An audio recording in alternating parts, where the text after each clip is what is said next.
izin memperkenalkan diri. Nama Taruna Muhammad Pambudi dari Politeknik Penerbangan Indonesia Curug. Dalam kesempatan kali ini saya akan menjelaskan tentang apa itu APAR, cara penggunaannya, dan cara pemeliharaannya. Yuk simak video berikut ini. Kebanyakan dari kita pasti sudah pernah melihat benda berbentuk tabung berwarna merah ini kan?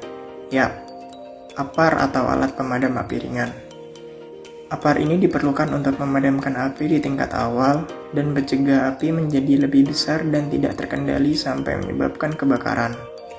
Selain itu, APAR didesain untuk dapat digunakan oleh satu orang tanpa membutuhkan bantuan orang lain dengan kisaran berat antara 1-15 kg, sehingga memudahkan saat digunakan di waktu-waktu darurat. Menurut Peraturan Menteri Tenaga Kerja dan Transmigrasi Nomor 4 Tahun 1980, setiap alat pemadam api ringan harus memenuhi syarat-syarat sebagai berikut. Yang pertama, jenis dan ukurannya sesuai. Yang kedua, mudah dilihat dan mudah diambil. Ketiga, dalam kondisi baik. Keempat, setiap orang dapat mengoperasikan dengan benar dan tidak membahayakan dirinya. Dan harus dilakukan pemeriksaan secara berkala. APAR sendiri terbagi lagi ke dalam jenis-jenis tertentu berdasarkan bahan pemadam dan jenis api yang menjadi objek pemadaman. Secara umum, APAR dibagi ke dalam dua jenis, yaitu jenis basah dan kering. APAR jenis basah terdiri dari APAR dengan bahan pemadam air dan busa atau foam. APAR dengan bahan pemadam air sangat cocok untuk memadamkan api kelas A yang fuelnya berupa kayu, kertas, dan kain. Untuk APAR dengan bahan pemadam busa atau foam, sangat cocok untuk memadamkan api kelas B dengan fuel berupa bahan bakar cair seperti minyak, bensin, dan solar. Sedangkan untuk APAR jenis kering terdiri dari APAR dengan bahan pemadam DCP atau Dry Chemical Powder, karbon dioksida, dan clean agent. APAR jenis DCP cocok untuk memadamkan hampir semua jenis api, baik kelas A, B, maupun C yang disebabkan oleh listrik bertegangan. Karena bahan pemadam jenis ini mampu memisahkan oksigen dari proses oksidasi yang merupakan salah satu unsur penyokongnya, sehingga api relatif lebih mudah untuk padam. Tapi downside dari penggunaan bahan pemadam jenis ini, dia dapat menyebabkan korosi pada bekas pemadaman, sehingga kurang cocok kalau digunakan di kawasan industri karena dapat merusak peralatan produksi. Selanjutnya, APAR jenis karbon dioksida sangat cocok untuk memadamkan api kelas B dengan prinsip kerja yang hampir sama, yaitu dengan memutus pasokan oksigen pada proses oksidasinya. APAR terbuat dari beberapa komponen penyusun, yaitu tabung, pin pengaman, valve, pressure gauge, dan nozzle. Cara menggunakannya juga nggak asal semprot aja, ada teknik-tekniknya. Jadi pemakaiannya akan lebih efektif dan safety, dari cara bawa sampai cara mengeluarkan bahan pemadamnya. Untuk membawa tabung APAR, kita ambil APAR dengan cara dipanggul pada pundak.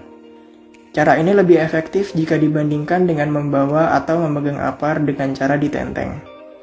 Menenteng APAR akan lebih melelahkan jika jarak antara posisi APAR dengan sumber api sangat jauh. Selain itu, sulit untuk menenteng APAR dengan berat lebih dari 6 kg yang pada akhirnya akan membuat kecenderungan membawa APAR dengan cara menyeretnya. Setelah mengetahui cara membawa APAR, hal lain yang harus diketahui adalah cara menggunakan APAR. Hal pertama yang harus dilakukan adalah menarik kunci pengaman. Saat mencabut kunci pengaman, yang perlu diperhatikan adalah jangan menekan kedua tuas. Tuas atas dan tuas bawah tidak boleh ditekan secara bersamaan karena hal ini akan membuat pin atau kunci pengaman susah dilepas karena pin tertekan. Kedua, pegang bagian ujung selang. Jangan menekan bagian tengah atau pangkal selang, karena hal ini akan mengakibatkan media tidak terarah dengan baik. Jika media yang berada di dalam tabung tidak terarah dengan baik, maka api tidak akan padam dengan sempurna. Yang ketiga, arahkan selang ke sumber api. Kesalahan yang sering dilakukan adalah mengarahkan ke bagian atas sumber api atau tepatnya yang ditembak di bagian lidah apinya, sehingga kebakaran lama padam bahkan resiko terburuk api tidak padam. Selanjutnya, tekan tuas atau katup bagian atas sepenuhnya sehingga seluruh media dalam apar dapat keluar secara maksimal, sehingga api akan segera padam. Sapukan dari satu sisi ke sisi lainnya. Hal tersebut bertujuan agar media merata sehingga api dapat dipadamkan dengan segera.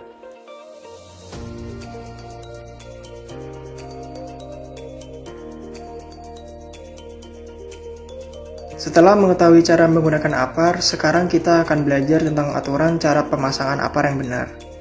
Seperti yang sudah diatur dalam Peraturan Menteri Tenaga Kerja dan Transmigrasi Nomor 4 Tahun 1980, pemasangan apar sudah diatur baik untuk pemasangan dalam ruangan maupun pemasangan di ruang terbuka. Pemasangan apar dalam ruangan harus mudah diakses dan tidak terhalang oleh benda lain. Pemasangan di dinding dengan ukuran ideal 125 cm dari atas lantai, dilengkapi dengan penanda apar yang berbentuk segitiga merah, tepat di atas apar dengan aturan seperti ini nih. Disarankan tabung berwarna merah supaya lebih mudah dikenali, dan juga jarak pemasangan apar satu dengan yang lain tidak boleh melebihi radius 15 meter. Untuk pemasangan apar di ruang terbuka, harus dilengkapi dengan box apar. Karena berbeda dengan pemasangan dalam ruangan, pemasangan di ruang terbuka rawan terpapar sinar matahari, cuaca, temperatur, yang dapat mempengaruhi kondisi apar itu sendiri. Selanjutnya kita akan belajar apa aja sih yang dicek ketika inspeksi berkala apar itu. Pemeriksaan dilakukan secara rutin dalam kurun waktu 6 bulan, 1 tahun, dan 5 tahun sekali. Untuk pengecekan tiap 6 bulannya, apar dicek berisi atau tidaknya tabung, berkurang atau tidaknya tekanan dalam tabung, rusak atau tidaknya segi pengaman cartridge atau tabung bertekanan, dan mekanik penembus segel. Bagian-bagian luar dari tabung tidak boleh cacat, termasuk handle dan label harus selalu dalam keadaan baik. Mulut pancar tidak boleh tersumbat dan pipa pancar yang terpasang tidak boleh retak atau menunjukkan tanda-tanda rusak. Untuk alat pemadam api ringan jenis cair, diperiksa dengan cara mencampur sedikit larutan sodium bikarbonat dan asam keras di luar tabung. Apabila reaksinya cukup kuat, maka alat pemadam api ringan tersebut dapat dipasang kembali. Untuk alat pemadam api ringan jenis foam, diperiksa dengan cara mencampur sedikit larutan sodium bikarbonat dan aluminium sulfat di luar tabung. Apabila cukup kuat, maka apar tersebut dapat dipasang kembali. Untuk alat pemadam api ringan jenis karbon dioksida, harus diperiksa dengan cara menimbang serta mencocokkan beratnya dengan berat yang tertera pada alat pemadam api tersebut. Apabila terdapat kekurangan sebesar 10%, tabung api tersebut harus diisi kembali sesuai dengan berat yang ditentukan. Untuk pemeriksaan rutin 1 tahun sekali, mengikuti pemeriksaan 6 bulanan dengan pemeriksaan lanjutan yang memperhatikan pipa pengelas isi yang berada dalam tabung dan saringan tidak boleh tersumbat atau buntu. Pulir tutup kepala tidak boleh cacat atau rusak, dan saluran penyemprotan tidak boleh tersumbat. Bagian dalam dan alat pemadam api tidak boleh berlubang atau cacat karena karat.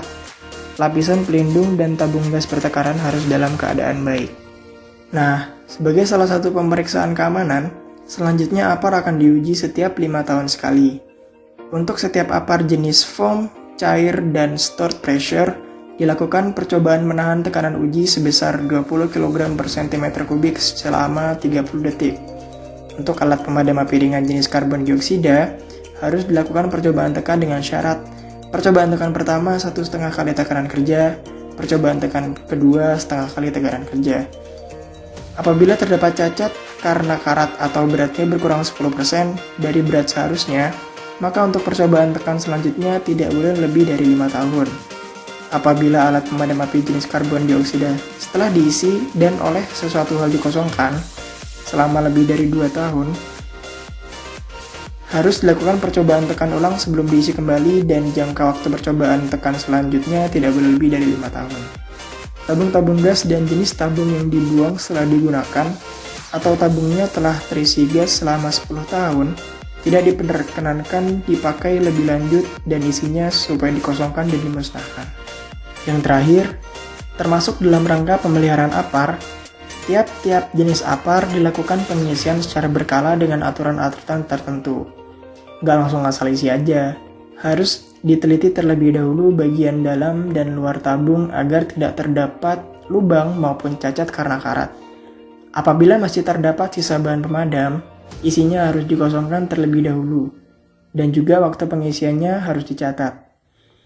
Untuk apar jenis air dan foam, cara pengisiannya yaitu yang pertama, bagian dalam dari tabung harus dicuci dengan air bersih.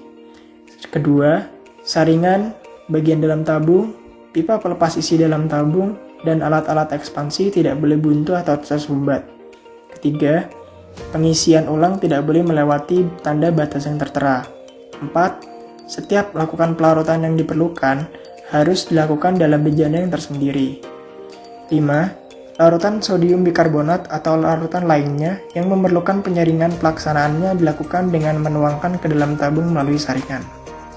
Untuk jenis dry chemical powder, harus diisi selambat-lambatnya 5 tahun sekali dengan cara yang pertama, dinding tabung dan mulut pancar atau nozzle dibersihkan dari sisa bahan pemadam yang melekat. Yang kedua, dikeringkan dengan kompresor. Dan yang ketiga, bagian dalam dari tabung harus selalu dalam keadaan kering.